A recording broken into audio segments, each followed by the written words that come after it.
मैं doctor Nutan Kumari SB college Chandil department of political science की assistant professor हूँ।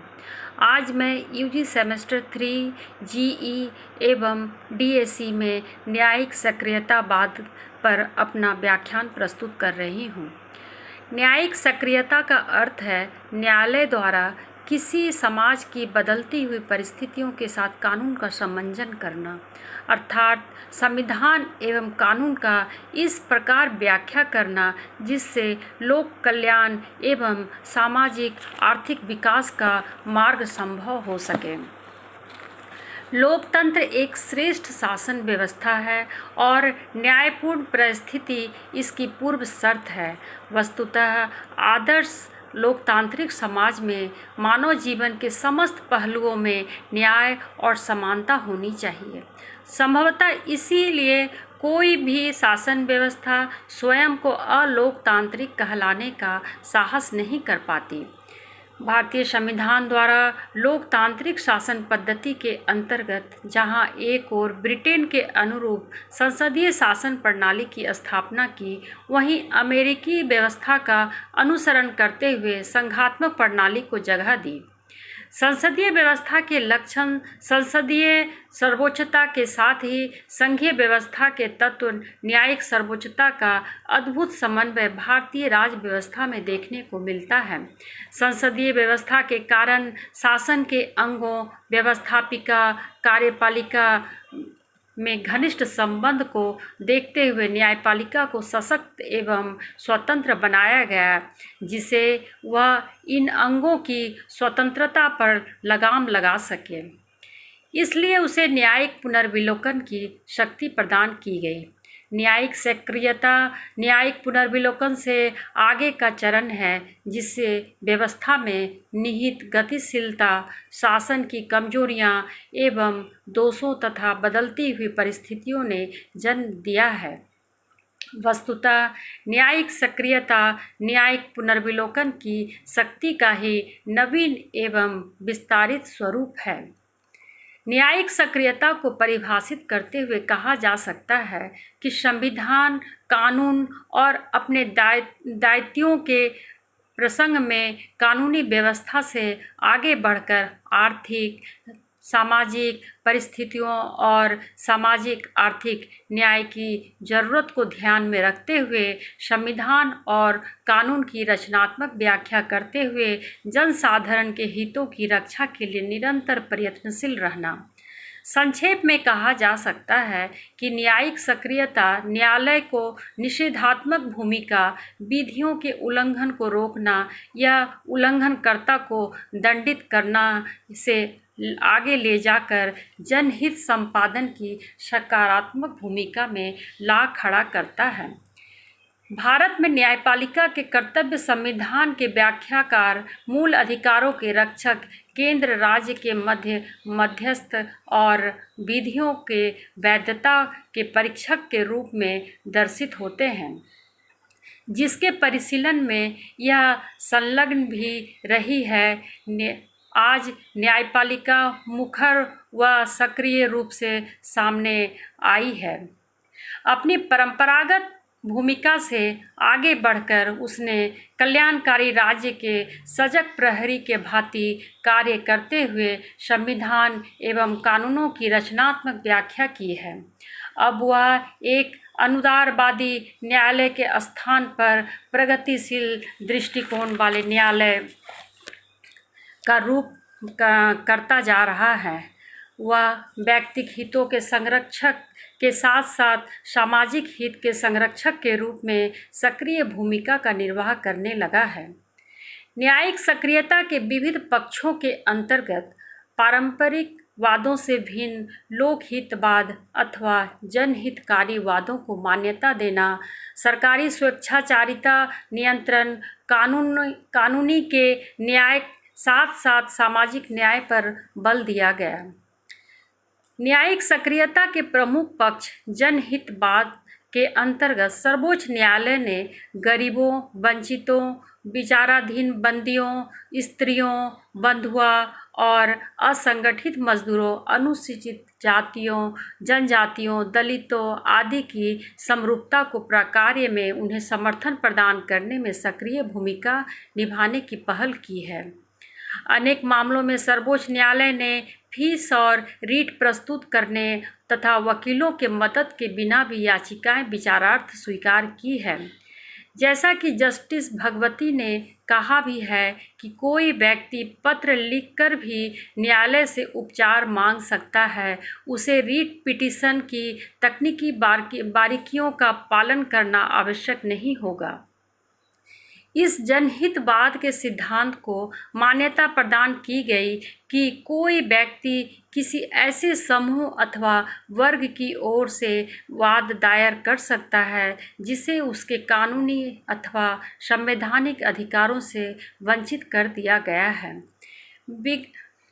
विगत 3 दशकों में जनहित अभियोग के तहत जिन वादों की सुनवाई की गई उनमें महत्वपूर्ण मामले जैसे 1997 Vishakha versus state of Rajasthan, Bhavari Devi, Agra protection home case, Mumbai के पटरी वासियों का मामला, तिलोनिया के श्रमिकों का वाद, सुनील बनाम दिल्ली प्रशासनवाद, एशियाई श्रमिकवाद आदि हैं। इसके बाद कार्यपालिका और राजनीतिक भ्रष्टाचार के कुछ मुद्दों पर न्यायपालिका ने हस्तक्षेप किया है। जैन हवाला कांड उन्हीं में से एक है जिसमें जस्टिस वेंकट चलैया ने सीबीआई और सरकार दोनों को नोटिस जारी किया तथा सीबीआई निर्देशक को निजी तौर पर जवाबदेह बनाया। फिर चंद्रास्वामी की गिरफ्तारी हो या HKL भगत और कल्पनाथ राय को जेल जाना पड़ा हो, पूर्व प्रधानमंत्री को न्यायालय में उपस्थित होना पड़ा है। सेंट किट्स प्रकरण हो, झामुमो रिश्वत कांड हो, चिकित्सा उपकरण घोटाला हो या यूरिया घोटाला, दूरसंचार घोटाला हो या नवीनतम 2G स्पेक्ट्रम घोटाला या कॉमनवेल्थ घोटाला, न्यायालय ने सभी में सक्रियता के लिए सीबीआई को फटकार लगाई है। न्यायिक सक्रियता के कारण ही दिल्ली की प्रमुख कॉलोनियों में बने अनाधिकृत भव्य आवासों को छोड़ना पड़ा। आवास आवंटन घोटाला उजागर हुआ। कुछ ही समय पूर्व सार्वजनिक धन के अपव्यय एवं पर्यावरण के नुकसान पर अंबेडकर पार्क लखनऊ से संबंधित मामले में उच्चतम न्यायालय द्वारा दिया गया दिशा निर्देश भी न्यायिक सक्रियता का ही उदाहरण है। राजनीतिक क्षेत्र में इतर धार्मिक एवं सामाजिक क्षेत्र में सक्रियता का नियम दृष्टिकोण विस्तार ले रहा है। उदाहरणार्थ, धर्मनिरपेक्षता को परिभाषित करने का प्रयास, हिंदुत्व को धर्म एवं उपासना का द्योतक न मानकर भारत की सनातन संस्कृति एवं मूल्यों का पर्याय मानना, रामकृष्ण मिशन को हिंदू धर्म से पृथक संप्रदाय मानने से इनकार करना, सामाजिक क्षेत्र में आरक्षण की अधिकतम सीमा 50% निर्धारित कर अधिक का प्रस्ताव करने वाले विधेयक के अवैधीकरण की घोषणा, अभिव्यक्ति की स्वतंत्रता को परिभाषित करना और चिकित्सा व्यवसाय को उपभोक्ता संरक्षण के दायरे में लाना आदि के द्वारा न्यायपालिका की सक्रियता स्पष्ट होती है। न्यायमूर्ति BR कृष्ण अय्यर के अनुसार न्यायालय का सक्रिय होना यह दर्शाता है कि कार्यपालिका अपने प्रशासनिक दायित्वों का निर्वहन करने में असफल रही है। वस्तुतः यदि कार्यपालक अपने संविधान निहित परिधि में कर्तव्योन्मुख होगी तो न्यायपालिका को हस्तक्षेप करने की आवश्यकता ही न पड़ती। इस परिप्रेक्ष्य में 2 घटनाओं का उदाहरण देना पर्याप्त होगा। प्रथम घटना, मुजफ्फरनगर में 1994 में उत्तराखंड प्रदर्शनकारियों पर हुए अत्याचार की जांच की मांग केंद्र और राज्य सरकार दोनों ने अनसुनी कर दी थी, तो बाध्य होकर इलाहाबाद उच्च न्यायालय को इस संबंध में जांच के आदेश देने पड़े। दूसरी घटनाएं, बिहार में पशु चारे की आड़ में सरकारी अधिकारी करोड़ों रुपए डकार गए और अनेक प्रयत्न के बावजूद जब राज्य सरकार नहीं जागी तो पटना उच्च न्यायालय ने सीबीआई को इस संबंध में जांच के लिए आदेश दिए। स्पष्ट है कि इन दोनों ही मामलों में संबंधित सरकारों ने अगर जांच में शिथिलता न दिखाई होती तो न्यायपालिका को हस्तक्षेप की आवश्यकता कहाँ पड़ती। यदि आज कार्यपालिका अपने संवैधानिक कर्तव्यों का निर्वहन नहीं करती या उसके विपरीत आचरण करती है तो ऐसी स्थिति में राष्ट्र, समाज एवं व्यक्ति के हित में न्यायपालिका को अतिरिक्त सक्रियता दिखानी ही होगी। जनहित याचिकाएं इन स्थितियों में निपटने का एक महत्वपूर्ण उपकरण बनी। Justice P.N. भगवती ने 1986 में पोस्ट कार्ड पर जनहित मुकदमे की सुनवाई शुरू की। न्यायाधीश स्थानांतरण मामले में न्यायालय ने कहा कि लोकहितवाद का उद्देश्य लोकहित का संरक्षण करना है। Peoples union for democratic rights बनाम भारत संघ के अपने ऐतिहासिक निर्णय में लोकहितवाद के क्षेत्र एवं महत्व को स्पष्ट करते हुए यह अभिनिर्धारित किया है कि समाज के निर्धन और कमजोर वर्ग के लोगों के संवैधानिक एवं विधिक अधिकारों को रक्षा करने में इसका काफ़ी महत्व है। न्यायिक भगवती ने इस तर्क को अस्वीकार कर दिया है कि लोकहितवाद को बढ़ावा देने से न्यायिक कार्य में वृद्धि होगी और इसके निपटारे में विलंब होगा। न्यायपालिका की इस विस्तारित भूमिका ने भारतीय लोकतंत्र में एक नवीन चेतना का संचार किया है। जैसा कि लॉर्ड ब्राइस ने कहा है कि जहां न्याय नहीं है वहां लोकतंत्र कायम नहीं रह सकता। विधायिका एवं कार्यपालिका रूपी दो स्तंभ छिन्न प्रतीत हो रहे हैं। ऐसे में लोकतंत्र के तीसरे स्तंभ अर्थात न्यायपालिका ने उसे मजबूत करने का संकल्प लिया है और इस ओर प्रतिबद्ध दृष्टि डाली है। निसंदेह भारतीय न्यायपालिका का यह दृष्टिकोण प्रशंसनीय है, किंतु स्थिति का दूसरा पहलू भी है जिस पर संक्षिप्त दृष्टिपात करना समीचीन होगा। 1 अक्टूबर 1996 में दिल्ली में हुई विधानसभा अध्यक्षों की गोष्ठी में यह एक सर्वसम्मत राय थी कि न्यायपालिका कार्यपालिका के क्षेत्र में अनुचित हस्तक्षेप कर रही है। अनेक आलोचक उसे अलोकतांत्रिक स्थिति की संज्ञा देते हैं क्योंकि उनका मानना है कि लोकतंत्र में निर्णय का दायित्व जनप्रतिनिधियों पर है, न्यायालय पर नहीं। न्यायिक सक्रियता के चलते न्यायालय आजकल तीसरा सदन बनने का प्रयास कर रहा है जो असंवैधानिक एवं अलोकतांत्रिक है। मार्च 2005 में स्पीकर सम्मेलन में लोकसभा अध्यक्ष सोमनाथ चटर्जी ने भी न्यायपालिका को एक लक्ष्मण रेखा तय करने की बात की थी। अप्रैल 2007 में प्रधानमंत्री मनमोहन सिंह ने भी कहा कि न्यायपालिका अपने अधिकार क्षेत्र के बाहर जा रही है। न्यायपालिका के व्यापक अधिकार क्षेत्र का मतलब नहीं है यह कि वह विधायिका और कार्यपालिका के अधिकारों को अपने हाथ में ले ले।